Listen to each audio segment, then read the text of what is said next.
యస్య నిశ్వసితం వేద యో వేదేభ్యోఖిలం జగత్ నిర్మమేతమహం వందే విద్యాతీర్థమహేశ్వరం. వేదార్థస్య ప్రకాశేన తమోహార్దం నివారయన్ పుమర్థాంశ్చతురోదేయాత్ విద్యాతీర్థమహేశ్వరః. సభాయే నమః. తిరుమల తిరుపతి దేవస్థానములు శ్రీ వెంకటేశ్వర వేద విజ్ఞానపీఠం ధర్మగిరి క్షేత్రం 29వ అఖిల భారత శ్రీ వెంకటేశ్వర వేద శాస్త్ర ఆగమ విద్వత్ సదస్సు 5వ రోజున సాయంకాలీన సభలో మనం అందరం కూడాను ఉపవిష్టులై ఉన్నాం. ఈనాటి సభా కార్యక్రమానికి మన యొక్క ప్రార్థన అంగీకరించి మన యందు ఎంతో అనుగ్రహంతో విచ్చేసినటువంటి శ్రీ జగద్గురు పుష్పగిరి శంకరాచార్య మహాసంస్థానం 47వ పీఠాధీశ్వరులైనటువంటి పరమహంస పరివ్రాజకులు అనంత శ్రీ విభూషిత జగద్గురు శ్రీ అభినవోద్దండ విద్యానృసింహ భారతీ మహాస్వామి వారి కరకమల సంజాతులైనటువంటి జగద్గురు శ్రీ శ్రీ శ్రీ అభినవోద్దండ విద్యాశంకర భారతీ స్వామివారు పుష్పగిరి శంకరాచార్య మహాసంస్థానం 48వ పీఠాధీశ్వరులు ఈనాడు మన యందు అనుగ్రహంతో సభకు విచ్చేసినారు. వారికి మనందరి పక్షాన కరతాళ ధ్వనులతో సాష్టాంగపూర్వక స్వాగత సుమాంజలిని సమర్పిద్దాం.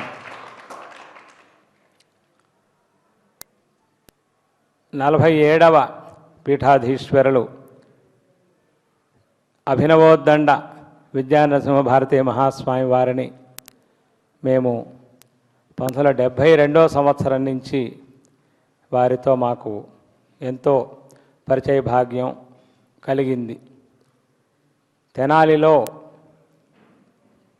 న్యాయ వేదాంత సార్వభౌమ శాస్త్ర రత్నాకర మండలీక వెంకట శాస్త్రి స్మారక శాస్త్ర పాఠశాల 1972వ సంవత్సరంలో ఆనాటి మహాపండితులతో శాస్త్రాలని బాగా అభివృద్ధి చేయాలి అనే సత్సంకల్పంతో ప్రారంభమైంది. అప్పటికి వారు అంటే వీరి యొక్క గురువరేణ్యులు ఆశ్రమాన్ని స్వీకరించి ఉన్నారు.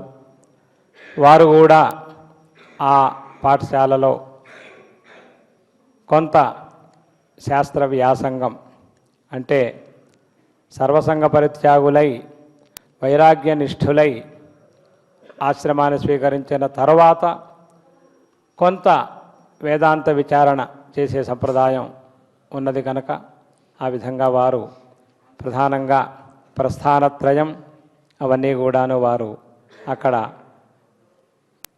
గురువుల యొక్క సమక్షంలో, గురువులంటే శాస్త్ర పండితులు, వారు పరమహంస పరివ్రాజకులు గనక వారే అందరికీ గురువులు అయినప్పటికీ కృష్ణ పరమాత్మ జగద్గురువే, కృష్ణం వందే జగద్గురుం అయినప్పటికీ వారు సాందీపని మహర్షి వద్ద అధ్యయనం చేసినట్లు, రామచంద్రమూర్తి వశిష్ఠ మహాముని వద్ద అధ్యయనం చేసినట్లు, విశ్వామిత్ర మహాముని వద్ద అస్త్రశస్త్రాలు అభ్యసించినట్లుగా వీరి గురువరేణ్యులు ఆనాటి పెద్దల వద్ద శాస్త్రాధ్యయనం చేయటం జరిగింది. ఆ పెద్దల్లో ముఖ్యులు మా పెదనాన్నగారు చతుశాస్త్ర పండితులు, న్యాయ వేదాంత మీమాంసా జ్యోతిష పండితులు కీర్తిశేషులు బ్రహ్మశ్రీ కుప్ప శివరామ బైరాగి శాస్త్రి గారు. అలాగే వారితోటి కొంతకాలం అధ్యయనం చేసే భాగ్యం మా అన్నగారైనటువంటి డాక్టర్ కుప్ప శ్రీనివాస్ శాస్త్రి గారికి కూడా కలిగింది. అంటే నేను తర్వాత వాడిని కనుక ఆ తర్వాత బ్యాచ్లో మేము ఉన్నాం కాబట్టి నేను సాక్షాత్తుగా వారితో కలిసి అధ్యయనం చేయలేకపోయినాను. కానీ మా అన్నయ్య గారు ఇంకా చాలామంది ఆనాటి పెద్దలు వారితో కలిసి అక్కడ గోడా సుబ్రహ్మణ్య శాస్త్రి గారు, సూర్య రామకోటి శాస్త్రి గారు, ఇంకా ఖండ్రిక శేషావధానులు గారు, హరి సాంబశివశాస్త్రి గారు తెనాలి వాస్తవ్యులు వారందరూ కూడా అక్కడ అధ్యాపకులుగా ఉండేవారు. చాలా వైభవంగా, అది మండలీక శాస్త్రి గారు అంటే వారిది భట్నవిల్లి గ్రామం కోనసీమలో. వారు చాలా మహాపండితులు. వారికి న్యాయ వేదాంత సార్వభౌమ శాస్త్ర రత్నాకర అనేటటువంటి బిరుదులు ఆ రోజుల్లో పొందినటువంటి మహాపండితులు. వారి యొక్క శిష్యులే అందరూ కూడాను. కాబట్టి వారి స్మారకంగా ఆ పాఠశాలని, శాస్త్ర పాఠశాలని ప్రారంభించారు. ఆ విధంగా ఆ స్వామివారి యొక్క అనుగ్రహం ఎంతో పొంది ఉన్నాం. ఆ తదుపరి వారి యొక్క కరకమల సంజాతులైనటువంటి ఈనాడు మన మధ్య సుఖాసీనులైనటువంటి అభినవోద్దండ విద్యాశంకర భారతీ మహాస్వామి వారు ఈ పాఠశాలకి ఇటీవల ఒక సంవత్సర కాలం అటు ఇటుగా వారు తిరుమల దర్శనానికి విచ్చేసినప్పుడు మనం ప్రార్థించాం. మీరు ఒకసారి మా విద్యార్థులందరికీ కూడాను చక్కగా మంచి సందేశాన్ని ఇవ్వవలసింది అని మనం ఆహ్వానించినప్పుడు వారు దయతో అంగీకరించి వచ్చి ఆ కార్యక్రమాన్ని చక్కగా నిర్వహించి వెళ్ళారు. అటు తర్వాత మళ్ళా ఈ రోజున వారికి ఎన్నో ముఖ్యమైన పనులు ఉన్నాయి. సామాన్యంగా ఈ నెల 18వ తారీఖు కూడా మళ్ళీ వారు తిరుమల వచ్చేటటువంటి పని ఉన్నది.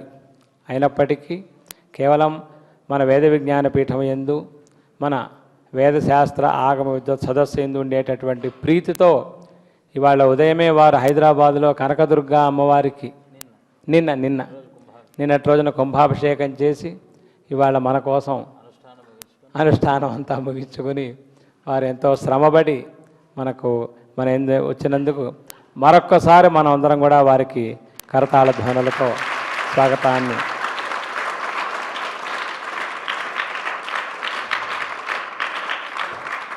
సమర్పిస్తున్నాం.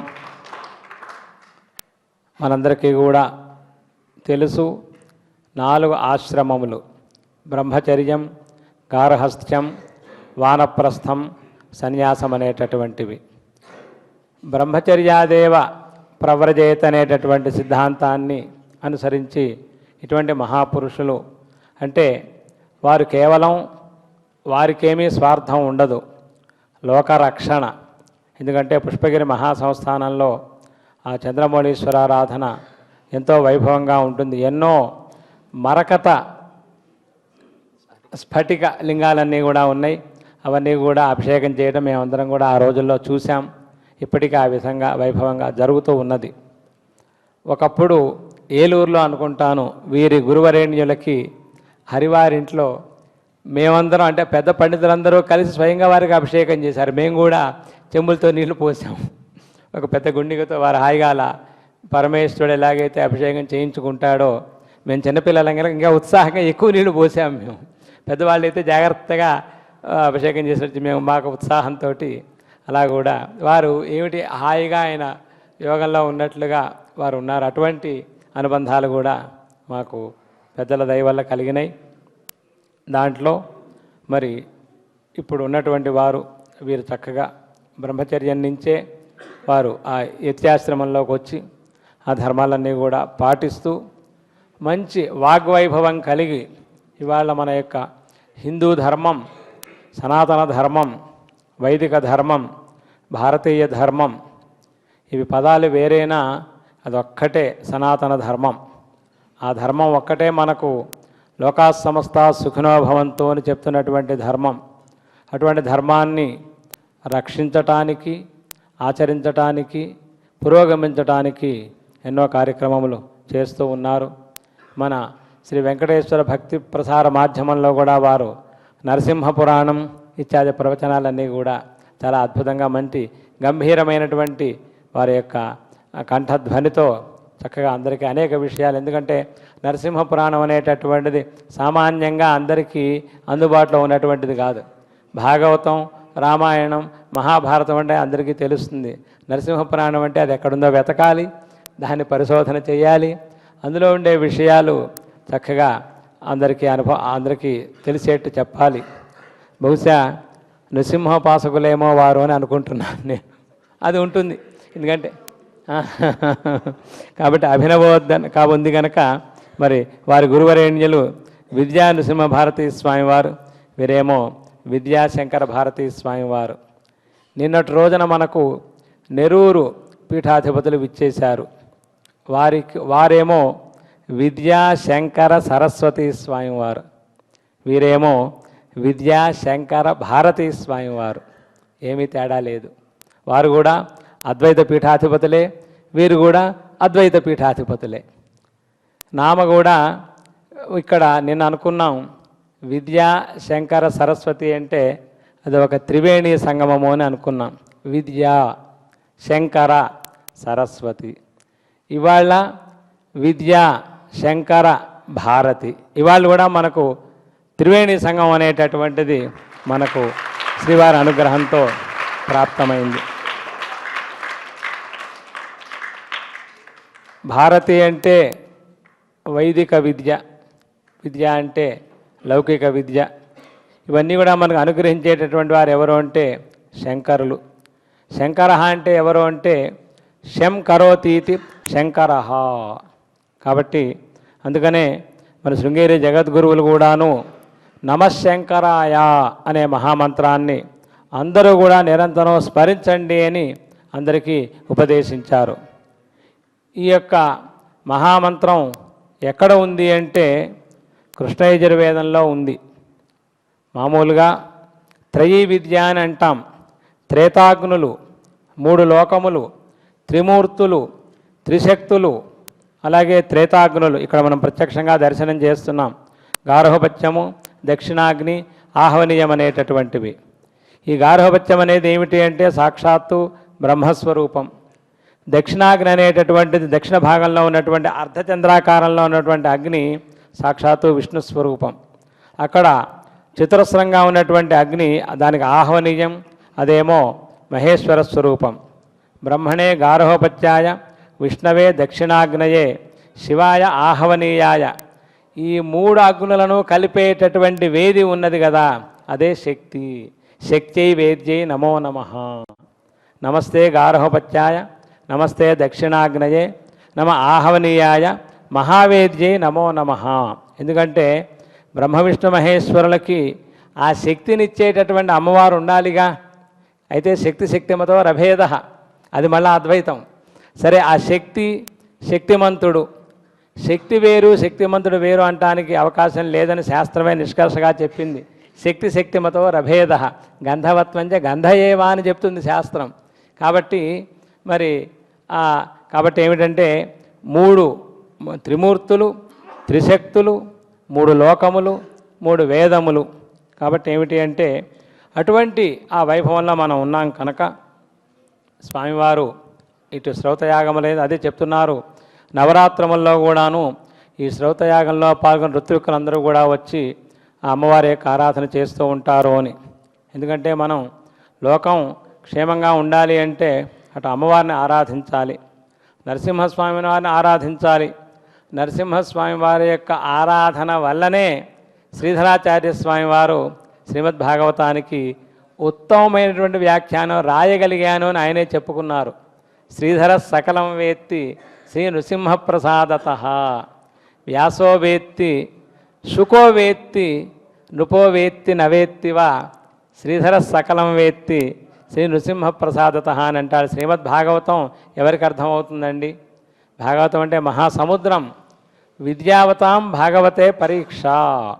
అటువంటి భాగవతాన్ని అంటే మనకు ఒక సామ్యం చెప్పాలి అంటే చతుర్వేదములకు విద్యారణ్య మహాస్వామి వారి భాష్యం, కాళిదాస వాంగ్మయానికి మల్లినాథ సూరి వ్యాఖ్యానం, అదేవిధంగా ప్రస్థానత్రయానికి శంకర భగవత్పాదాచార్యుల వారి యొక్క భాష్యం, శ్రీమద్భాగవతానికి శ్రీధరాచార్య స్వామి వారి యొక్క వ్యాఖ్యానం. ఇవన్నీ కూడా అసమాన సదృశ్యములు, వీటికి సామ్యం లేదు. ప్రస్థానత్రయంతో సమానమైనటువంటి వాంగ్మయం సృష్టిలో ఎక్కడైనా ఉందా? కాళిదాస వాంగ్మయానికి మల్లినాథ సూరి వ్యాఖ్యానాన్ని మించినటువంటి వ్యాఖ్యానం ఏదైనా ఉన్నదా అని అంటాడు మల్లినాథ సూరి. భారతీ కాళిదాసస్య కువ్యాఖ్యా విషమూర్ఛిత ఏషా సంజీవని టీకా తామధ్య ఉజ్జీవయిష్యతి. ఆయన సంజీవని అనే పేరు పెట్టాడు ఆ మల్లినాథ సూరి తన వ్యాఖ్యానములకు. సంజీవని అంటే ఏమిటంటే మూర్ఛపోయిన వాళ్ళని పునః ఉజ్జీవింపజేసేది. కాళిదాస భారతి దుర్వ్యాఖ్య అనే విషయంతో మూర్ఛితమైపోయిందిట. మూర్ఛపోయిన వాళ్ళకి ఏం కావాలండి? సంజీవని కావాలిగా. మరి ఆంజనేయ స్వామి వారు కూడా ఆనాడు కూడా రామరావణ యుద్ధంలో సంజీవనిగా తీసుకొచ్చింది. అలాగే ఇక్కడికి సంజీవనే టీకా అని అన్నారు.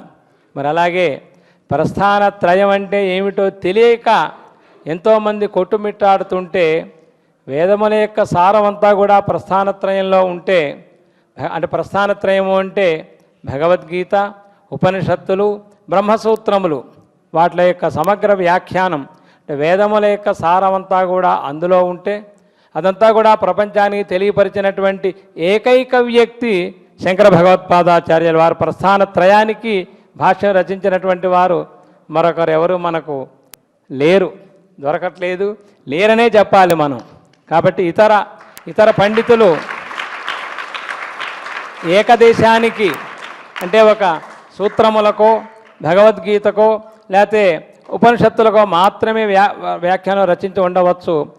3 ప్రస్థానములకు కూడాను సమగ్రంగా వ్యాఖ్యానం అందించినటువంటి మహాపురుషులు శంకర భగవత్పాద. ఎందుకు చెప్తున్నాము అంటే ఆ శ్రీధరీయ వ్యాఖ్యానం అనేటటువంటిది అటువంటిది. ఆయన అన్నాడు స్వయంగా, శ్రీధర సకలం వేత్తి శ్రీ నృసింహ ప్రసాదత అని. ఎందుకంటే స్వామివారు కూడా నృసింహోపాసకులు. స్వామివారు అందరూ కూడా నృసింహోపాసకులే. శృంగేరి జగత్ పరంపరలో కూడా ప్రహ్లాద వరదో దేవ యో నృసింహ పరో హరి నృసింహోపాసకం నిత్యం తమ్ నృసింహ మహం భజే అని ఆ 32వ జగద్గురువుల యొక్క ధ్యాన శ్లోకం అదే. అసలు ఇంకా గట్టిగా మాట్లాడితే శృంగేరి జగద్గురువులు నివసించేది నృసింహవనంలోనే. ఇదంతా నృసింహవనమే. ఎందుకంటే నృసింహస్వామి సమస్త ప్రపంచంలో ఉన్నాడు కదా. ఎందుకని ఉన్నాడు? సమస్తము నృసింహమయమే. ప్రహ్లాదుడు చెప్పాడు, హిరణ్యకశిపుడు కోరాడు. ఆనాడు ప్రపంచం అంతా కూడా నృసింహమయం అయిపోయిందిగా. ఇప్పటికే అలాగే ఉంది. అది ఎందుకంటే భగవంతుడు సర్వవ్యాపకంగా ఎప్పుడు అలాగే ఉంటాడు మనల్ని అనుగ్రహించడానికి. కాబట్టి ఆ విధంగా మనం ప్రస్థానత్రయానికి శంకరుల భాష్యం ఎటువంటిదో, కాళిదాస భారతికి మల్లినాథ సూరి వ్యాఖ్యానం ఎటువంటిదో, చతుర్వేదములకు విద్యారణ్య మహాస్వామి వారు రచించినటువంటి భాష్యం అటువంటిది. కాబట్టి చతుర్వేదములను ఆమ్నాయం అంటే వేదం. కాబట్టి చతురామ్నాయములకు కూడాను, ఆమ్నాయం అంటే వేదం అనే అర్థం మనకు. కాబట్టి చతురామ్నాయములనే చెప్పబడే చతుర్వేదములకు కూడాను భాష్యాన్ని రచించినటువంటి వారు విద్యారణ్య మహాస్వామి వారు, అదేవిధంగా శ్రీధరాచార్య స్వామి వారు. కాబట్టి అటువంటి మహాపండితులు మహాపురుషులు మనకు, అందుకంటే వారు నృసింహ పురాణాన్ని అంత గొప్పగా చెప్పారనే విషయంతో ప్రసంగవశాత్తు ఇవన్నీ కూడా నేను మీ అందరికీ మనవి చేయటం జరుగుతోంది. అటువంటి పెద్దలు ఈనాడు మన ఎంతో వాత్సల్య భావంతో వచ్చి ఉన్నారు. ఈ సదస్సు అనేటటువంటిది 1969వ సంవత్సరంలో ప్రారంభమైంది. ఈ వేద విజ్ఞాన పీఠం 1884వ సంవత్సరంలో ప్రారంభమైంది. స్వస్తి శ్రీ తారణనామ సంవత్సరంలో ప్రారంభమైంది. ఆనాటి నుంచి శ్రీవారి అనుగ్రహంతో దినద ప్రవర్ధమానంగా జరుగుతూ ఉన్నది. తిరుమల తిరుపతి దేవస్థానముల వారు ఈ యొక్క వేద విజ్ఞాన పీఠంలో చేరి చదివేటటువంటి విద్యార్థులకే కాకుండా భారతదేశంలో ఎక్కడైనా వేదములు కానీ, శాస్త్రములు కానీ, ఆగమములు కానీ, స్మార్థములు కానీ, ప్రబంధం కానీ చదివినట్లయితే వారిని కూడా మనం పరీక్షించి, గుర్తించి, గౌరవించి శ్రీవారి యొక్క అనుగ్రహాన్ని మనం ఇవ్వాలి అనేటువంటి ఒక గొప్ప భావనతో వారు 1969వ సంవత్సరంలో ఈ సదస్సు అనేటటువంటి కార్యక్రమాన్ని ఆరంభించడం జరిగింది. ఆనాటి నుంచి దిగ్విజయంగా ఈ సదస్సు అనేటటువంటిది, ఈ సదస్సు 28 పర్యాయములు జరిగింది. ఇది 29వ పర్యాయం. ఈ సదస్సు ప్రస్తుతం ఈ ఫాల్గుణ కృష్ణ పంచమి నుంచి ఫాల్గుణ కృష్ణ దశమి వరకు వైభవంగా జరుగుతూ ఉన్నది. ఇవాళ 5వ రోజు. ఇందాకే అనుకున్నాం, ఇవాళ ఒక్కొక్క రోజు ఒక్కొక్క విశేషమైన కార్యక్రమం జరుగుతోంది.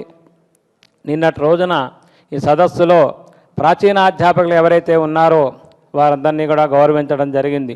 అంటే సదస్సు యొక్క వైలక్షణ్యం ఏమిటి అంటే, ఒకసారి సదస్సులో పరీక్షించి ఉత్తీర్ణులైతే మరలా సదస్సు ఎప్పుడు జరిగినా వాళ్ళని ఆహ్వానించి వాళ్ళకు కొంత సత్కారం చేసి గమనాగమన వ్యయం ఇచ్చి శ్రీవారి దర్శనాన్ని ఇచ్చి ఆ విధంగా ఒక సౌకర్యములన్నీ కూడా అటువంటి ఈ సదస్సులో ఉన్నాయి. అందువల్ల విలక్షణమైనటువంటి సదస్సు ఇది. ఇతరత్రా జరిగే వేద పరీక్షల కంటే ఇక్కడ జరిగే వేదశాస్త్ర పరీక్షల్లో కూడా వైలక్షణ్యం ఉన్నది. వేద విభాగంలో సాహిత్యం కూడా ఉంటుంది. కేవలం వేదం మాత్రమే కాకుండా వేద పరీక్ష అంటే మూలం పదం క్రమం అనుకుంటాం, లేదా జటకన్లు అనుకుంటాం. అంతేకాదయ్యా, క్రమాంతం పరీక్ష ఇచ్చేట్లయితే రఘువంశంలో కూడా లేఖన పరీక్ష రాయాలి, సంస్కృతంలో రాయాలి. అలాగే ఆపస్తంభ గృహ్య సూత్రాలు కంఠస్థం చేసి అప్పచెప్పాలి, మంత్రపన్నాలు అప్పచెప్పాలి. అదే కష్టం అవుతుంది. మరి అంటే వేద పండితులకి కంఠస్థీకరణ చాలా సులభం, చిన్నప్పటి నుంచి ఉంటారు కనుక. ఆ రఘువంశం రాయాలనేప్పటికీ చాలా కష్టంగా ఉంటుంది. అయినప్పటికీ ఎంతోమంది అభ్యర్థులు ఇప్పటిదాకా ఈ సదస్సులో దాదాపు 379 మంది ఇప్పుడు పరీక్షాభ్యర్థులుగా ఉన్నారు. ఈ 1969వ సంవత్సరం నుంచి గత సంవత్సరం 2020లో జరిగిన 28వ సదస్సు వరకు సదస్సులో భారతదేశ వ్యాప్తంగా అన్ని విభాగాల్లో పాల్గొని ఉత్తీర్ణమైనటువంటి పండితులు 4000 మంది ఉన్నారు. 4000 మంది వేదాల్లో కానీ స్మార్తాల్లో ఆగమాల్లో శాస్త్రాలు అన్నింటిలో కలిపి అంతమంది ఉత్తీర్ణులై గౌరవాన్ని పొందుతున్నారు. ఆ 4000 మందికి కూడాను ఈ సదస్సులో ప్రాచీన పండితులుగా ఆహ్వానం ఉన్నది. అయితే వారిలో కొంతమంది వయోభారం చేత దూరాభారం చేత కొంతమంది రాలేకపోయినారు, కొంతమంది వచ్చారు. వారందరికీ కూడా నిన్నటి రోజున ఆ పరీక్షా కార్యక్రమం జరిగింది. వారి యొక్క పాండిత్య ప్రదర్శన సన్మాన కార్యక్రమం జరిగింది. ఒక్కొక్క రోజు ఒక విశేషము అని అనుకున్నాం. ఇవాళ విశేషం ఏమిటి అంటే, ఇవాళతో 5వ రోజు 5 రోజుల పాటు ఈ అభ్యర్థులందరికీ కూడా పరీక్షలు జరిగినాయి. పరీక్షలు నిర్వహించడానికి 94 మంది పరీక్షాధికారులు వచ్చారు. వారందరికీ కూడాను పరీక్షాధికారి సన్మాన సభ ఈరోజు జరిగింది. వారందరినీ కూడా ఈ సమయం దాకా ఉండమన్నాను, స్వామివారు విచ్చేస్తున్నారు, వారి యొక్క సమక్షంలో చేస్తే ఇంకా బాగుంటుందన్నాను. కానీ వారందరూ కూడా మేము రైళ్ళకి వాటికి రిజర్వేషన్ చేసుకున్నామంటే సరే వారి యొక్క సౌకర్యాన్ని అనుసరించి ఇవాళ సాయంత్రం 4:30 to 5:30 మధ్యలో వారిని అందరినీ కూడా సత్కరించే సభ చేసుకున్నాం. ఈ విధంగా ప్రతిరోజు ఒక్కొక్క విలక్షణమైన ఇంకొక దానికి ఒక సమన్వయం మాకేం వచ్చిందంటే, 6 రోజుల పాటు జరుగుతున్నటువంటి సభ ఇది సభ కాదు, ఇది ఒక వేద పురుష జ్ఞానయజ్ఞం, షడ్దినాత్మకమైనటువంటి వేద పురుష జ్ఞానయజ్ఞం. యజ్ఞం యొక్క ధర్మం ఏమిటి అంటే, యజ్ఞం పూర్తి కాకుండానే దక్షిణ ఇవ్వటం. మాధ్యందినే సవనే దక్షిణానీయంతే అని. యజ్ఞం 5 రోజులు జరుగుతుంది. అగ్నిష్టోమం అంటే పాంచాన్య 5 రోజులు జరుగుతుంది. చివరి రోజు ప్రధానమైనటువంటి రోజు సుత్యాహస్సు అని అంటాం. 4వ రోజు అగ్నిశోమియాహస్సు. అంతకుముందు సరే ఇట్లా పూర్వాంగభూతమైనటువంటి యాగాలన్నీ కూడా జరుగుతాయి. అంటే సంకల్పంతో మొదలై అవభృతం వరకు జరుగుతుంది ఆ యజ్ఞం అనేటటువంటిది. దాంట్లో 5వ రోజు ప్రధానమైనటువంటి రోజు. 5వ రోజులో కూడా 3 సవనాలను ఉంటాయి. ప్రాతఃసవనం, మాధ్యంజనం సవనం, తృతీయ సవనం అని. అగ్నిపాతు అనేదో ఆ మంత్రాలు కూడా గుర్తు రావట్లేదు. అగ్నిప్రాతస్సవనేపాత్వస్మాన్ వైశ్వానరో మహినా విశ్వశంభూ సనఃపావకో ద్రవిణం దధాతు ఆయుష్మంత సహభక్షాస్యామ అని ప్రాతఃసవనంలో ఏ దేవతలు మనల్ని రక్షించాలి? మా సవనే ప్రేమేషాం వదంతో వయగ్గుస్య సమతౌ శ్యామ.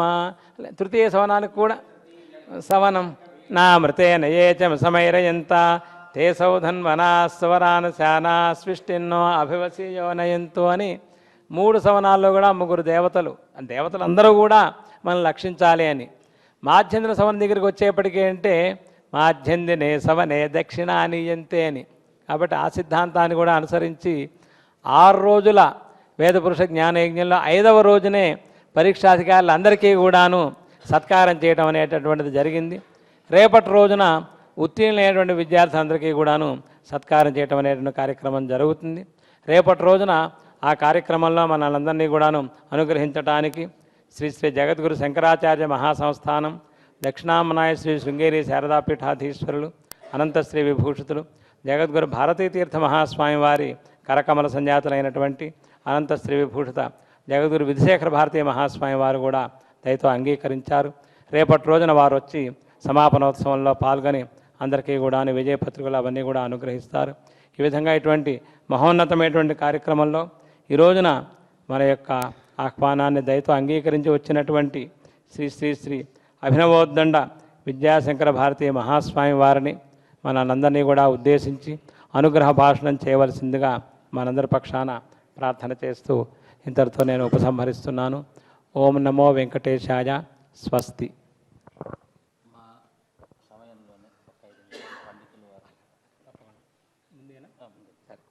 మన స్వామివారి యొక్క ఆదేశం ప్రకారం పుష్పగిరి సంస్థానం ఆస్థాన పండితులు, న్యాయ వేదాంత విద్వాంసులు బ్రహ్మశ్రీ మీడు సూర్యనారాయణ శాస్త్రి గారు ఒక 5 నిమిషాలు వారు ప్రసంగిస్తారు.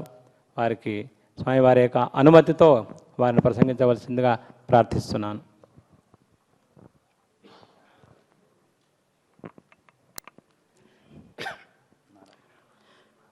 యోంతః ప్రవిశ్య మమ వాచమిమాం ప్రసుప్తాం సంజీవయతి అఖిలశక్తిధరస్వధామ్నా అన్యాంశ హస్తచరణశ్రవణత్వగాదీన్ ప్రాణాన్నమో భగవతే పురుషాయ తుభ్యం.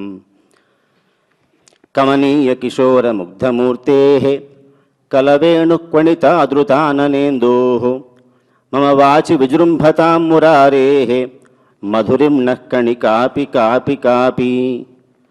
నారసింహ తత్వజ్ఞం నానాశాస్త్రార్థకోవిదం నౌమ్యహం నైష్టికం నిత్యం విద్యాశంకర భారతీం. వేదా ప్రమాణం స్మృతయ ప్రమాణం ధర్మార్థయుక్తం వచనం ప్రమాణం యస్య ప్రమాణం న భవే ప్రమాణం కస్తస్య కుర్యాత్ వచనం ప్రమాణం అనే ఈ ప్రమాణ ఏదైతే ఉందో ఆ శ్లోకంతో నా యొక్క లఘు ప్రసంగాన్ని ప్రారంభం చేస్తూ, వేదిక పైన వేదిక ముందు ఉన్నటువంటి ఎవరైతే సాక్షాత్తు శివస్వరూపాలుగా బాసిల్లేటువంటి ఎవరైతే ఉన్నారో వారందరికీ కూడా శ్రీ జగద్గురు పుష్పగిరి మహాసంస్థానం తరపున ఈ కార్యక్రమాన్ని ఇంత చక్కగా ఆయోజన చేసినందుకు ముందు వారికి అందరికీ కూడా నమస్సులు తెలియజేసుకుంటూ, వేద పండితులకి అలాగే యజ్ఞపురుషుడికి కూడా కొన్ని విషయాలకి కొన్ని వ్యక్తులకి కొన్ని సంస్థలకి పరిచయం చేయక్కర్లేదండి. ఎందువల్ల అంటే హిందూ సమాజానికి పరిచయం చేయక్కర్లేని పదం ఏమిటంటే తిరుమలగిరి. వేద పండితులకి పరిచయం చేయక్కర్లేనిది ఏమిటి అంటే ధర్మగిరి. దక్షిణామ్నాయ అంటే ఎవరైతే దక్షిణ భారతదేశంలో ఉంటున్నారో అలాంటి వారికి, ఎవరైతే అద్వైత సంప్రదాయాన్ని పాటిస్తున్నారో, శంకరామ్నాయాన్ని పాటిస్తున్నారో అలాంటి వారికి పరిచయం చేయగల గిల్లులు ఇంకా 2 ఉన్నాయి. ఏమిటి అంటే దక్షిణంలో శృంగగిరి, ఆంధ్ర తెలంగాణకి పుష్పగిరి. కాబట్టి వీటిని అక్కడ ఆ పీఠాన్ని పరిచయం చేయమన్నా అది అవివేకమే, ఇక్కడ ఈ పీఠాన్ని పరిచయం చేయమన్నా అవివేకమే. ఎందుకంటే తీర్థోదకం చ వన్నిశ్చ అని ఒక మాట ఉంది. అందువల్ల తీర్థోదకానికి వన్నికి అక్కడ శుద్ధి చెయ్యాలి, ప్రమాణం ఏమిటి, దాని ప్రభ ఏమిటి, దాని కాంతి ఏమిటి అని అడగాల్సిన పని ఏమీ కూడా లేదు. ఈ విషయాన్ని ముందుగా విజ్ఞాపన చేసుకుంటూ, జరుగుతున్నది ఏమిటి అంటే ఇక్కడ సదస్సు, ఇది చిన్న ప్రాస వాడితే ఏమవుతుంది అంటే ధర్మానికి ఇది ఒక ఉషస్సు. కాబట్టి ఈ సదస్సు పైగా ఎలా ఉంది అంటే స్వామివారి యొక్క సన్నిధిలో చేసుకుంటూ ఉన్నాం. కలో వెంకటనాయక అని చెబుతూ ఉన్నాం మనం. కాబట్టి అలాంటి దానిలో యజ్ఞోవై విష్ణు అని చెప్పాం. కాబట్టి ఎక్కడైతే సాక్షాత్తుగా ఈ తిరుమలగిరిలో స్వామివారు వేంచేసి ఉన్నారో, అక్కడ యజ్ఞస్వరూపంగా ఉన్నారో, అలాంటి యజ్ఞ పురుషుణ్ణి దేంతో చేయాలి, వారిని ఎలా ఆవాహన చేస్తాం, ఎట్లా ఆరాధన చేస్తామంటే మంత్రభూతంగా చేస్తాం. ఇందాక మా గురువుగారు వారు కుప్పవారు అన్నారు, ఆమ్నాయము అనే పేరుంది అని చెప్పని వేదానికి. దర్శనం కూడా ఏం చెబుతుంది అంటే ఆమ్నాయానికి ఆ ప్రామాణ్యం ఎందుకు వచ్చింది, ప్రామాణికత ఎందుకు వచ్చింది అంటే తద్వచనాత్ ఆమ్నాయస్య ప్రామాణ్యం, అంటే ధర్మవచనాత్ ఆమ్నాయస్య ప్రామాణ్యం, అంటే ధర్మం ఉంది కాబట్టి. ఎందువల్ల అంటే మనం ఏం చెబుతున్నాము అంటే వేదోఖిలో ధర్మమూలం అని చెప్పాం. కాబట్టి అందువల్ల నేను ప్రారంభం చేశాను వేదా ప్రమాణం స్మృతయ ప్రమాణం అని చెప్పని. మన లోకంలో ఇక్కడంతా కూడా విద్యార్థులు ఉన్నారు, భావితరంలో కాబోయే వేద పండితులుగా తయారవబోతూ ఉన్నారు, అందరూ కూడా తయారవబోతూ ఉన్నారు. ఎప్పుడైనా సరే ప్రమాణం లేకుండా ఏది కూడా సాధించలేం, అది పూర్వపక్షమైన సిద్ధాంతమైనా సరే. కాబట్టి ఈ ఏదైతే ప్రమాణంగా ఉందో ఆ వేదం అనే మాట అందరూ ఇప్పటిదాకా చెప్పే ఉన్నారు, అక్షర సమామ్నాయంగా ఉన్నది, అక్షర రాశిగా ఉన్నది. అలాంటి వేదాన్ని మనం ఎప్పుడు కూడా అధ్యయనం చేస్తూ ఉన్నాం. అందువల్లనే శంకరులు అంటారు వేదో నిత్యం అధీయతాం తదు అని చెప్పని. ఎప్పుడూ కూడా వేదాన్ని నిత్యము అధ్యయనం చేస్తూ ఉండండి. స్వాధ్యాయ ప్రవచనాభ్యాం న ప్రమదితవ్యం అని చెబుతుంది ఉపనిషత్తు మనకి. కాబట్టి ఒకరికి చెప్పడం, మనం నేర్చుకోవడంతోనే ఆ బ్రాహ్మణుడి యొక్క జీవితము ఎప్పటికీ కూడా సుసంపన్నమవుతుంది, వాడి యొక్క జీవితం ధన్యమవుతుంది. అందువల్ల దైవాధీనం జగత్సర్వం మంత్రాధీనం తు దైవతం తన్మంత్రం బ్రాహ్మణాధీనం బ్రాహ్మణో మమ దేవత అని చెప్పారు. కాబట్టి అలాంటి బ్రాహ్మణులు బ్రహ్మజ్ఞానాన్ని కోరుకునేవారు ఎవరైతే ఉన్నారో అలాంటి వారంతా కూడా ఇక్కడ ఉన్నారు. ఇలాంటి సందర్భంలో ఈ యొక్క వెంకటేశ్వర వేద విజ్ఞాన పీఠంలో ఇక్కడ మన ఈ కార్యక్రమాన్ని చక్కగా సదస్సు రూపంగా ఎంతోమంది మహానుభావుల్ని సాధువునాం దర్శనం పుణ్యమన్నారు. అలాంటి ఎవరైతే సాధువులు ఉన్నారో గొప్పవారు ఉన్నారో వారందరిని దర్శిస్తూ ఉన్నాం, దర్శించబోతూ ఉన్నాం, దర్శించాము. కాబట్టి అలాంటి దర్శనం వల్ల మనమందరం కూడా ఈ యొక్క కార్యక్రమాన్ని సుసంపన్నం చేసుకుని ఈ వెంకటేశ్వర స్వామి వారి యొక్క కృపకి, వెంకటేశ్వర స్వామి వారిని ఈశ్వర స్వరూపంగా ఉపాసించే ఎవరైతే జగద్గురువులు ఉన్నారో వారి యొక్క కృపకి మనం పాత్రలు అవుదామని చెప్పని మనస్ఫూర్తిగా కోరుకుంటూ ఈ అవకాశం ఇచ్చినటువంటి ఈ వెంకటేశ్వర వేద విజ్ఞాన పీఠం వ్యవహర్తలకు, ప్రధానాచార్యుల వారికి, ఇతర వేద పండితులకి కూడా సాష్టాంగ ప్రణామాలు తెలియజేసుకుంటూ విరమామి. ధన్యవాదాలు.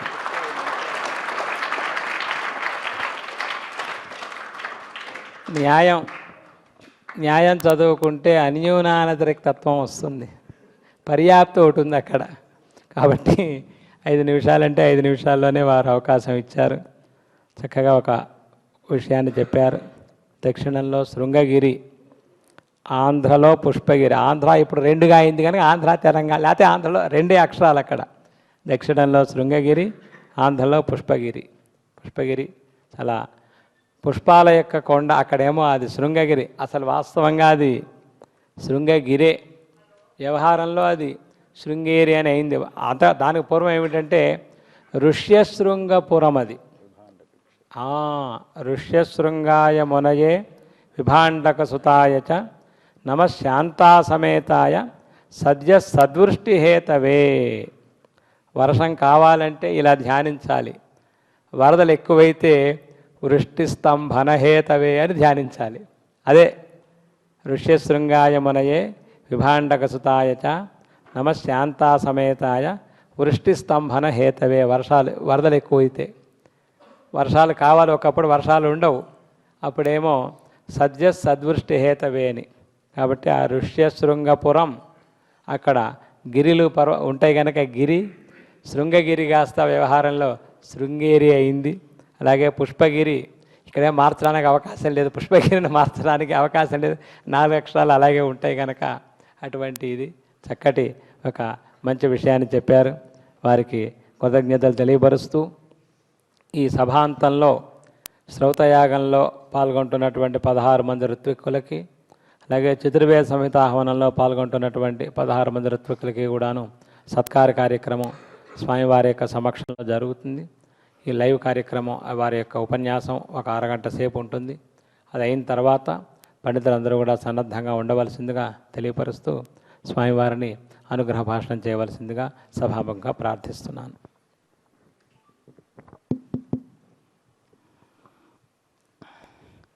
శృతి స్మృతి పురాణానాం ఇది బాగుంటుంది. ఆలయం కరుణాలయం నమామి భగవత్పాదశంకరం లోకశంకరం. సత్యజ్ఞానసుఖస్వరూపమమలం క్షీరాబ్దిమధ్యస్థితం యోగారూఢమతిప్రసన్నవదనం భూషాసహస్రోజ్వలం త్రిక్షం చక్రపినాకసాభయకరాన్ బిభ్రాణమర్కచ్ఛవిం క్షత్రీభూతఫణీంద్రమిందుధవళం లక్ష్మీనృసింహం భజే. సదాశివసమారంభాం శంకరాచార్యమధ్యమాం అస్మదాచార్యపర్యంతాం వందే గురుపరంపరాం. శ్రీగురుభ్యో నమః.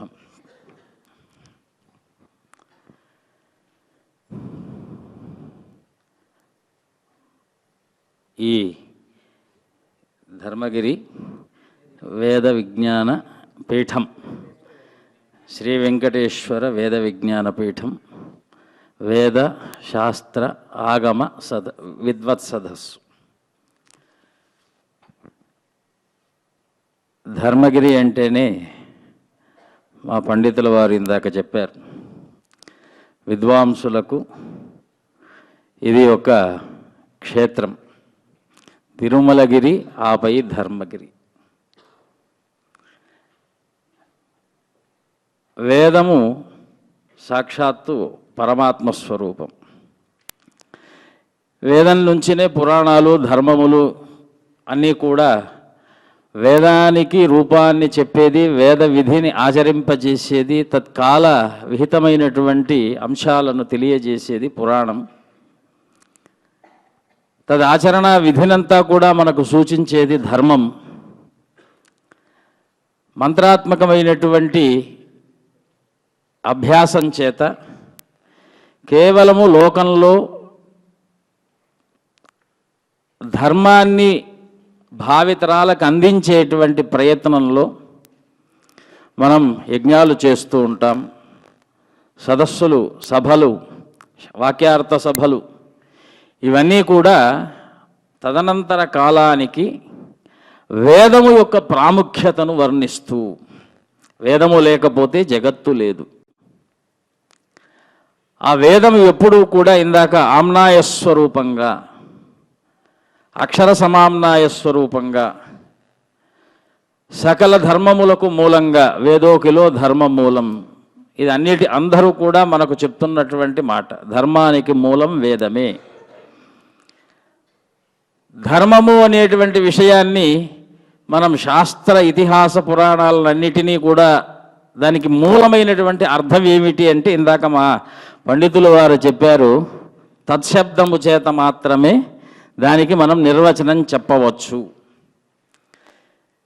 బ్రహ్మశబ్దానికి సత్యం జ్ఞానమనంతం బ్రహ్మ అనేటువంటి జ్ఞాన సముపార్జన, సత్యవాక్ పరిపాలన అనేటువంటి విధానాన్ని ఆచరించి బ్రహ్మోపాసన చెయ్యటం చేత బ్రహ్మతత్వాన్ని మనము సాధన చెయ్యొచ్చేమో. కానీ తత్శబ్దము అంటే ధర్మశబ్దానికి మనము అర్థాన్ని చెప్పటం అనేటువంటిది చాలా కష్టమైనటువంటిది. అది ధర్మాన్ని సూచించాలి అంటే వేదమే సూచించాలి. అది కేవలం మన మౌఖికమైనటువంటి లౌకికమైనటువంటి వ్యాఖ్యానంలో ధర్మాన్ని మనం సూచించలేము. కనుక ఈ ధర్మము ఎక్కడి నుంచి మూలమై ఉన్నదో, మూలము నుంచి వచ్చినదో దానిని మనము సనాతనము అంటే వేదము అంటున్నాం. కాబట్టి సనాతన వైదిక ధర్మం. ఈ వైదిక ధర్మాన్ని పురాణంలో మనకు ఎప్పుడూ చెప్తూనే వస్తున్నారు. రామాయణం తీసుకున్నా, భాగవతం తీసుకున్నా, భారతాన్ని తీసుకున్నా, ఇది కథగా అక్షర కావ్య రూపంలో ఉన్నప్పటికీ కూడా ఇదంతా కూడా వేదమేనయ్యా. అందుకే వేద ప్రాచేతసాదాసీత్ సాక్షాత్ రామాయణాత్మన అని. వేదవేద్యే పరే పుంసి జాతే దశరథాత్మజేన్. పరమాత్మని ఎలా తెలుసుకోవాలి? వేదముల చేతనే తెలుసుకోవాలి. వేదము మంత్రార్థము చెప్పకపోతే పరమాత్మ యొక్క తత్వము మనకు అవగతమయ్యే అవకాశం లేదు. మళ్ళీ వేదములు పరమాత్మ తత్వాన్ని ఎలాగా చెప్తున్నాయి? 3 విధానాలుగా చెప్తున్నాయి.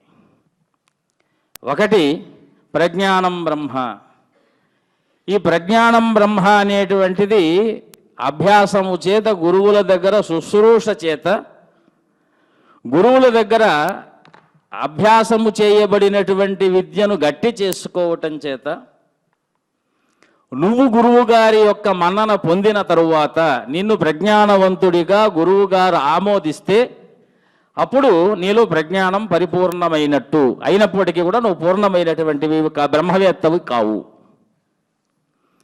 ఎందుకంటే ఇంకా బ్రహ్మతత్వాన్ని నువ్వు సాధించవలసినటువంటి సమయం చాలా ఉన్నది. అది సాధనలో చేయవలసినటువంటి ఒక ప్రయత్నం. కృష్ణ పరమాత్మ చెప్పినట్టుగా అభ్యాసేనతు కౌంతేయ వైరాగ్యేన చ గృహ్యతే అన్నారు. అది వైరాగ్యం లేకుండా నాయన నువ్వు ఇప్పుడు కేవలం అక్షరాన్ని మాత్రమే స్వాధీనపరుచుకున్నావు, ఇంకా నువ్వు చేయవలసినటువంటి కర్మలు ఉన్నాయి.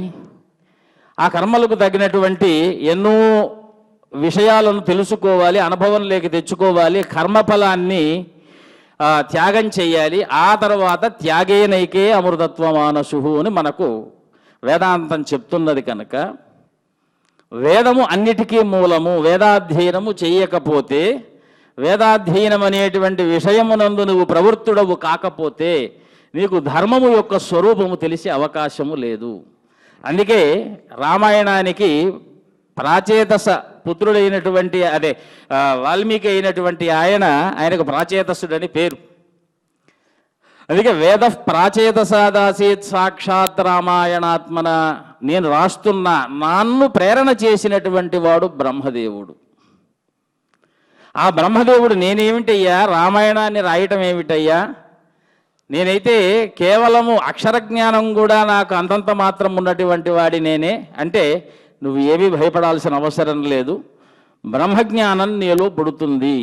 ఆ పుట్టినటువంటి బ్రహ్మజ్ఞాన కారణం చేత నీ హృదయంలో కనిపించేదంతా కూడా అక్షరబద్ధమై నీ జిహ్వాస్థానమునందు సరస్వతి పలుకుతుంది.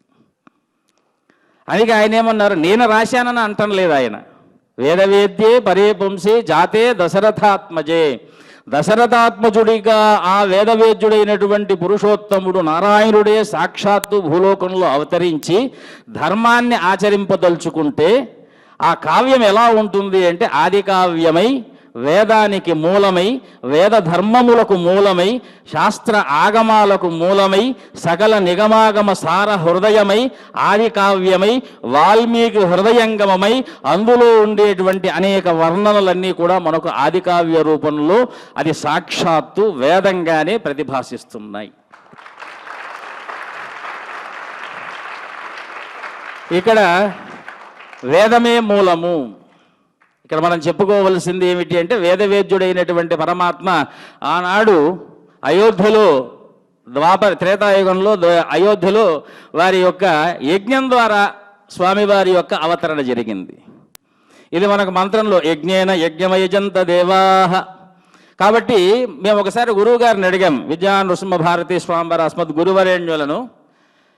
స్వామివారు గురువుగారు, దేవుడు తను అవతరించాలి అంటే స్తంభంలో నుంచి అవతరించినట్టుగా మనకు దశావతారాల్లో నృసింహావతారం స్తంభం నుంచి ఆవిర్భవించినట్టుగా ఉన్నది. బ్రహ్మదేవుడి యొక్క నాసికా రంధ్రం నుంచి ఆదివరాహావతారం అవతరించినట్టుగా ఉన్నది. ఇక మత్స్యకూర్మ అవతారాలన్నీ కూడా ఆయా కాలాల్లో తనకు తాను సంకల్పించుకొని అవతరించినట్టుగా ఉన్నది.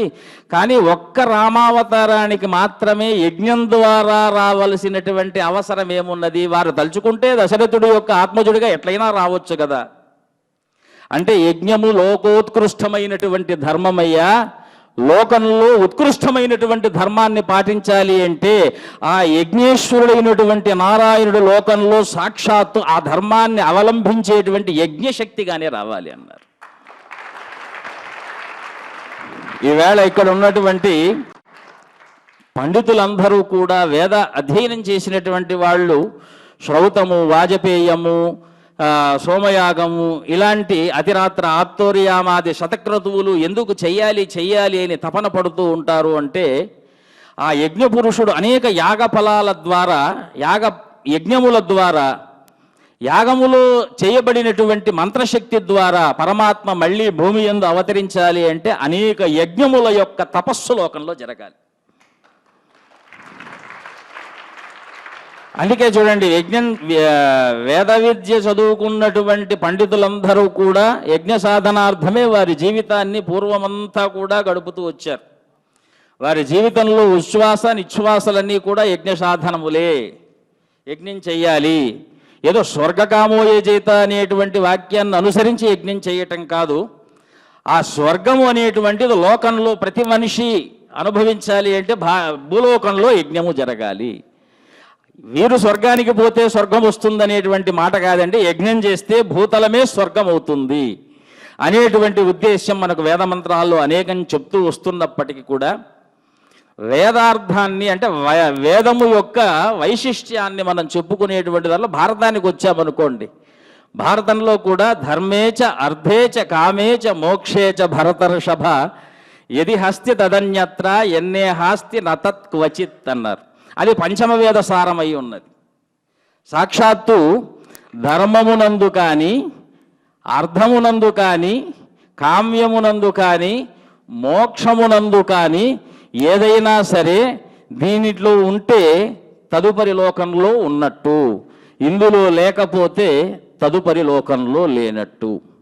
కాబట్టి కేవలం చతుర్వేద సారాత్మకమైనటువంటి మహాభారతం ఏదైతే పంచమ వేద సారంగా ఉన్నదో, మనం భారతానికి కూడా వ్యాస మహర్షి ఇందాక అవధానుల వారు ఒక మాట అన్నారు, నారసింహుడి యొక్క కృపము చేత నేను శ్రీధరీయ వ్యాఖ్యానంలో సకలాన్ని నేను తెలుసుకున్నాను అని.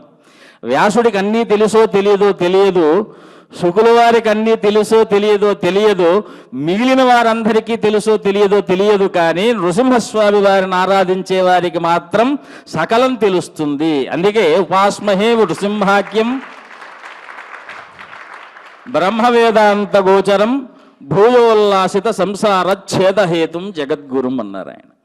కాబట్టి నృసింహోపాసన చేస్తూ ఉంటే వారికి కంటి ముందర ఎలాగైతే వాల్మీకి మహర్షికి సకలము వారి యొక్క హృదయమునందు ఆ దివ్య దృష్టితో జరిగినటువంటి కథావృత్తాంతమంతా వారికి భాషిస్తూ వస్తున్నదో, వ్యాస మహర్షి వారికి జరుగుతున్నటువంటి కథ ఆనాటి కాలంలో ఆనాటి వాడే సత్యవతి గర్భవాసాన పరాశరాత్మజుడై అవతరించినటువంటి సాక్షాత్తు కేశవుడైనటువంటి బాదరాయణుడికి ఎలాగైతే ఎక్కడో హస్తినాపురంలో జరుగుతున్నటువంటి వృత్తాంతమంతా తన హృదయ స్థానంలో కనబడుతూ తను చెప్తూ ఉంటే రాయటానికి సమర్థవంతమైనటువంటి ఆ రచనా సామర్థ్యం కలిగినటువంటి వారి కోసం వెతుకుతూ సాక్షాత్ గణపతిని సాక్షాత్కరింపజేసుకొని వారి చేత రాపిస్తూ ఎలాగైతే ఆయన అనుభూతి చెందుతూ చెప్తూ వస్తున్నారో అదంతా కూడా ఆయన ఒకటే మాట అన్నారు, స్త్రీ శూద్ర ద్విజబంధూనాం త్రయేణ శృతిగోచర ఇది భారతమాఖ్యానం కృపయా మునినాకృతం అని. ఏమిటి అంటే ఇది చదివితే 4 వేదాలు చదివినట్టు, ధర్మేచ అర్థేచ కామేచ మోక్షేచ భరతర్షభ. కాబట్టి అక్కడ కూడా భారతానికి కూడా ప్రధానంగా మనకు వేదము యొక్క మూలమే కనిపిస్తున్నది, రామాయణానికి వేదము యొక్క మూలమే కనిపిస్తున్నది. ఇక వ్యాసుల వారు రాసినటువంటి భాగవతం అది శుకుల వారి చేత చెప్పబడినటువంటిది. దానికి కూడా మనకు ప్రమాణంగా ఏం చెప్తున్నారు, నిగమకల్పతరోర్గళితం సుఖముఖాద్ ఆగత అమృతద్రవ సంయుతం సుఖముఖాద్ అమృతద్రవ రస సంయుతం. చూడండి, నిగమకల్పతరోర్గళితం ఫలం సుఖముఖాద్ అమృతద్రవ రస సంయుతం. అది సాక్షాత్తు వేదము అనేటువంటి వృక్షమునందు కాయబడినటువంటి అమృత రసములతో నిండిపోయినటువంటి ఫలమయ్యా. కాబట్టి అది ఎలా ఉన్నది అంటే సుఖముఖం నుంచి వస్తున్నటువంటి ఆ చిలక కొట్టినటువంటి పండు లాంటి భాగవతం ఎలా ఉన్నది అంటే అది మోక్షం వచ్చేంత వరకు కూడా మనల్ని వెంటబడుతూ ఉంటుంది, మనం దాన్ని త్రాగుతూనే ఉంటామట. దేనికైనా సరే రామాయణానికి సాక్షాత్ వేద ప్రాచేతసాదాసీత్ సాక్షాత్ రామాయణాత్మన అని ధర్మేచ అర్థేచ కామేచ మోక్షేచ భరతర్షభ యది హస్తి తదన్యత్ర ఎన్నే హాస్తి నతత్క్వచిత్ అని మళ్ళీ ఇక్కడ వేద ప్రమాణంగానే చెప్పారు. ఇక్కడేమో నిగమకల్పతరోర్గళితం, మళ్ళీ ఇక్కడ కూడా వేదమే ప్రమాణంగా తీసుకొని, ఎందుకంటే నేను చెప్పేటువంటి భాగవతంలో పరమాత్మ యొక్క అవతార వైశిష్ట్యాలు ఎన్నున్నప్పటికీ కూడా ఆయనే వేదం. భారతంలో సాక్షాత్తు కృష్ణ పరమాత్మ యొక్క ధర్మాన్ని, ధర్మరాజు యొక్క ధర్మాన్ని, ఇద్దరి ధర్మాలను చెప్పటానికి మాత్రమే ప్రయత్నం చేయబడుతున్నటువంటి పంచమ వేద సారభూతం కనుక మహాభారతం అది సాక్షాత్తు ధర్మస్వరూపం. ఇక రామాయణం చెప్పాల్సిన అవసరమే లేదు. స్వామివారు సాక్షాత్తు యజ్ఞో వై విష్ణు అన్నట్టుగా విష్ణువే రామావతారంలో భూమినందు అవతరింప సంకల్పించి భూభారాన్ని తగ్గించేటువంటి ప్రయత్నంగా యజ్ఞపురుషుడి యొక్క ప్రసాదంగా దశరథుడి యొక్క గృహంలో ఆయన అవతరించి లోకకంటకుడైనటువంటి అధర్మిష్టి అయినటువంటి రావణుణ్ణి సంహరించటానికి అడవులకు ప్రయాణమైనప్పుడు కౌసల్యామాత దగ్గరికి పోతే అమ్మవారు ఒక మాట చెప్తుందన్నమాట. యం పాలయసి ధర్మ్యం త్వం ధార్యతే నియమేనచ సవై ధృత్యాచ నియమేనచ సవై రాఘవశార్ధూల ధర్మత్వాం అభిరక్షతు. చూడండి, రామాయణంలో అమ్మవారు ఏం చెప్తుంది? ధర్మో రక్షతి రక్షిత. నాయనా, నువ్వు ఈరోజు ఏ ధర్మాన్నైతే నిలబెట్టడానికి పితృవాక్య పరిపాలన అనేటువంటి ధర్మాన్ని స్వీకరించి నువ్వు బయలుదేరావు, ఆ ధర్మమే నిన్ను రక్షించుగాక. చూడండి, ధర్మో రక్షతి రక్షిత. ఈరోజు మనం తిరుమల కొండ ఎక్కుతూ వస్తూ ఉంటే మనకు కనిపించేటువంటి పదం ఏమిటండి? ధర్మో రక్షతి రక్షిత. ఎక్కడి నుంచి పుడుతున్నది తిరుమల కొండలో ఈ ధర్మము అంటే, ఆ వేదవేద్యుడైనటువంటి ఆయన దగ్గర నిత్య వేద పారాయణల శ్రవణ ఫలితము చేత మీరందరూ కూడా శ్రవణము చేత రక్షించబడుదురుగాక. ఆ పారాయణకు చేసేటువంటి స్వామివారి కంటే కొద్దిగా పైన ఉన్నటువంటి ధర్మగిరి క్షేత్రములో అభ్యాసము చేసేటువంటి వేద పండితుల యొక్క నిష్ఠ నుంచి ఈ లోకము ధర్మము రక్షింపబడుగాక. ఇక్కడ ఎంతోమంది పండితులు తయారు కాబోతున్నారు. కేవలం మనం ఈవేళ సత్సంగత్వే నిస్సంగత్వం అన్నట్టుగా శంకర భగవత్పాదుల యొక్క తత్వాన్ని, వారి యొక్క వైశిష్ట్యాన్ని ఇందాక వారు చెప్పారు. వారు అష్టవర్షే చతుర్వేది ద్వాదశే సర్వశాస్త్రవిత్ అన్నట్టుగా షోడశే కృత భాష్యంచ 16 సంవత్సరాలకంతా కూడా భాష్యాన్ని వారు ముగించుకొని 32 తనురద్యగాత్ వారి దేహాన్ని చాలించారే తప్ప వారు ముగించలేదు. ముగించటానికి చాలించటానికి చాలా తేడా ఉంది. ఎందుకంటే వారు పరమపదాన్ని తెలుసుకున్నవారు ముగించారనేటువంటి పదం కూడా మనం వాడకూడదు. వారు పరమపదాన్ని తెలుసుకొని దేహం నుంచి పరమస్థానాల్లో లీనమైనటువంటి వారు శంకర భగవత్పాదులు. వారి ప్రమాణం ఏమిటి?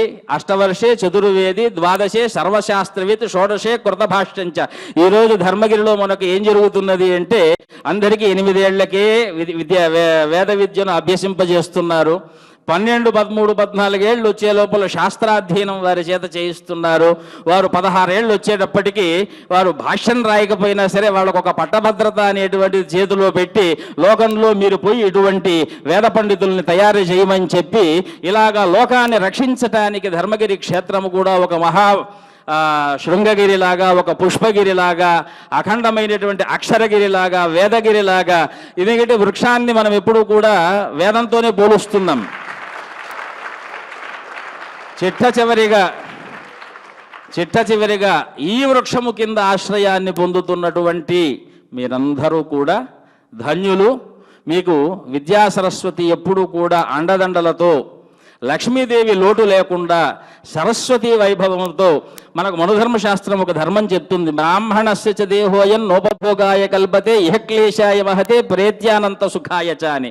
కాబట్టి మనకు రావాల్సింది ఈ జన్మలో ఎట్లయినా వస్తుంది నాయన, కానీ వేద విద్యను అభ్యసించినటువంటి వాడు వేద తపస్సుతోనే జీవితాన్ని గలిపితే మళ్ళీ మనకు జన్మంటూ రాకుండా మన వాళ్ళందరూ కూడా విద్యావంతులై ప్రవర్తించేటువంటి సనాతన ధర్మాన్ని కాపాడే బాధ్యత ఇక్కడ ఉన్న వారందరి మీద, యువత మీద ఉన్నది. కనుక మీకందరికీ ఈ సంధ్యాకాలాన గురువారాన పరిపూర్ణమైనటువంటి గురు అనుగ్రహ కటాక్ష సిద్ధిరస్తు, వెంకటేశ్వర అనుగ్రహ కృపా కటాక్ష సిద్ధిరస్తు, మీకు అధ్యాపన చేయిస్తున్నటువంటి గురు అనుగ్రహ ప్రాప్తిరస్తు అని ఒక్కసారి సభాముఖంగా ఉన్నటువంటి వారిని అందరినీ కూడా ఆశీర్వదిస్తూ, ఓం నమో వెంకటేశాయ, హర నమః పార్వతీపతయే, హర హర మహాదేవ.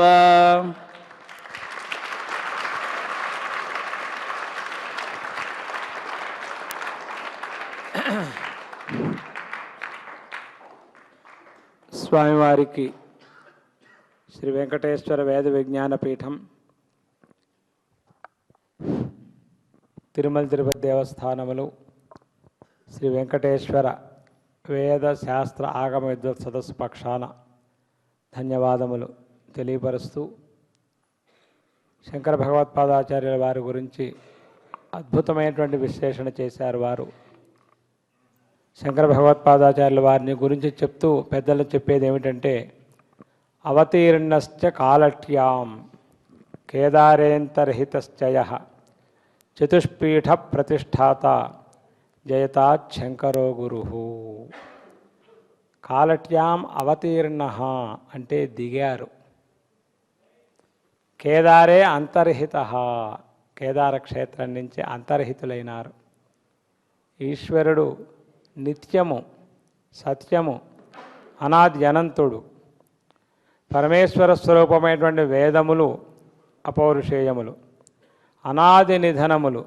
అందుకనే అనాది నిధనానిత్య వాగుత్సృష్ట స్వయంభువా అని అంటారు.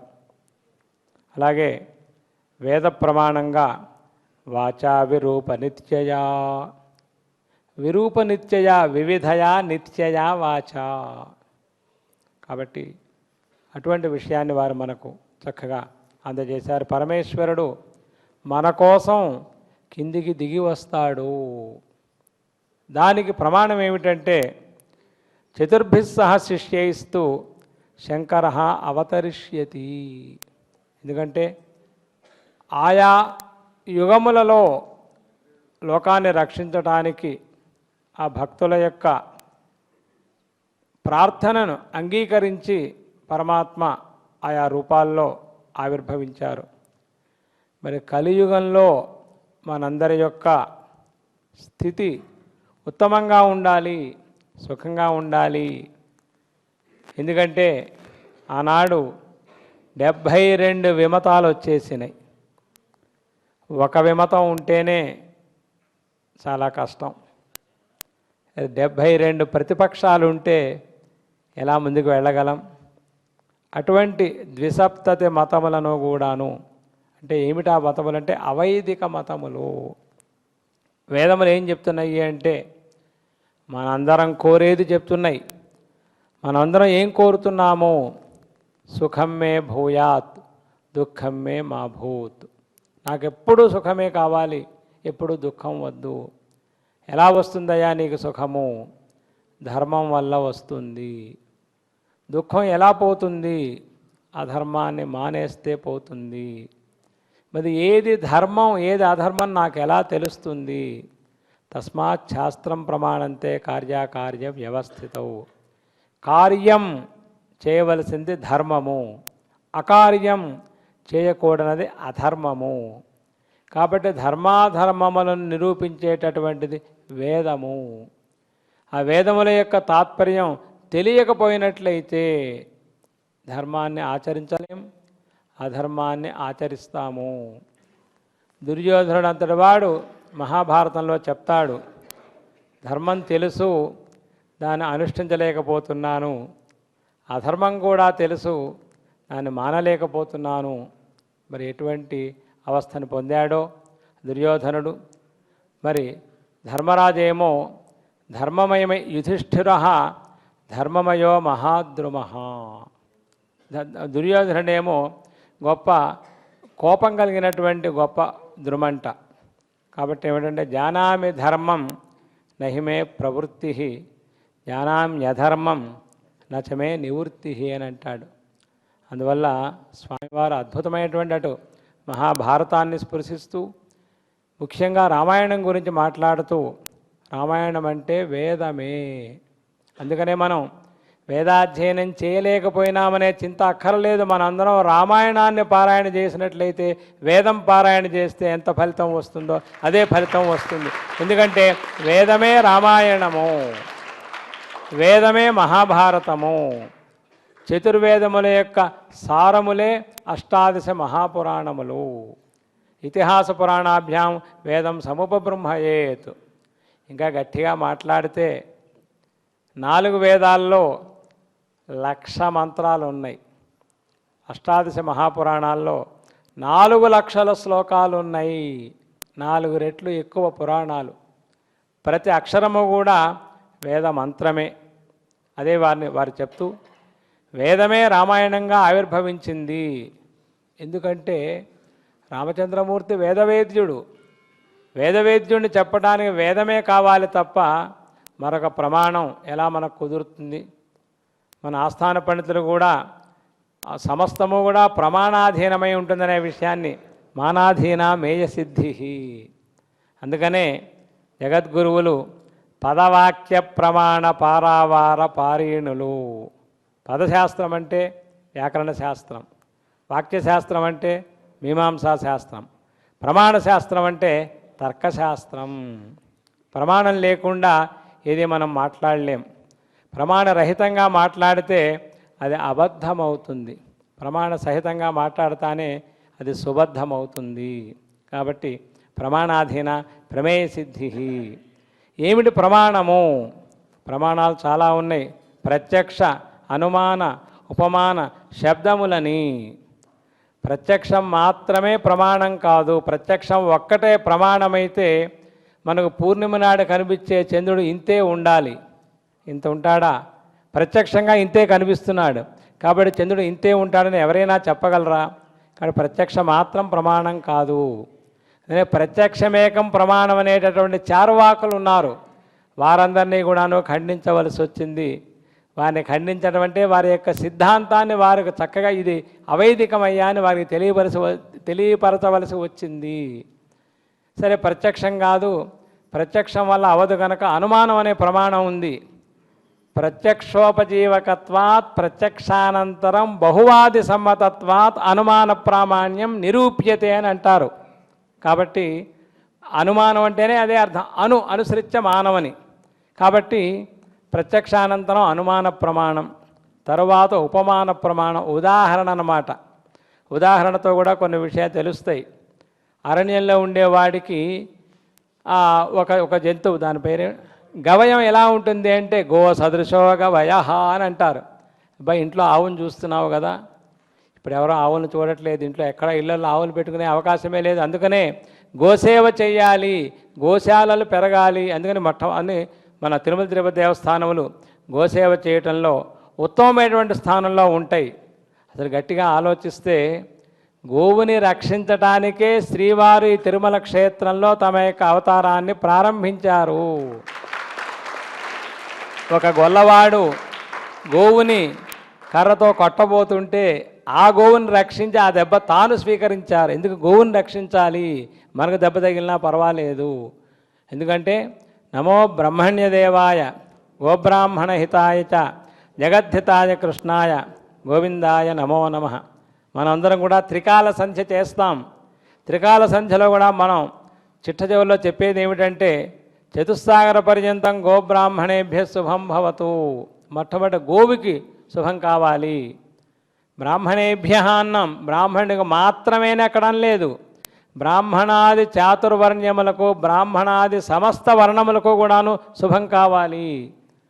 గవాది సమస్త జంతువులకు, బ్రాహ్మణాది సమస్త వర్ణములకు అక్కడ సుఖం కావాలని అర్థం తప్ప ఇద్దరు రెండు పేర్లే చెప్పారు శాస్త్రం. అందుకనే సంస్కృతం చదువుకుంటే అర్థం అవుతుంది. ఉపలక్షణ మర్యాద అని అంటాం.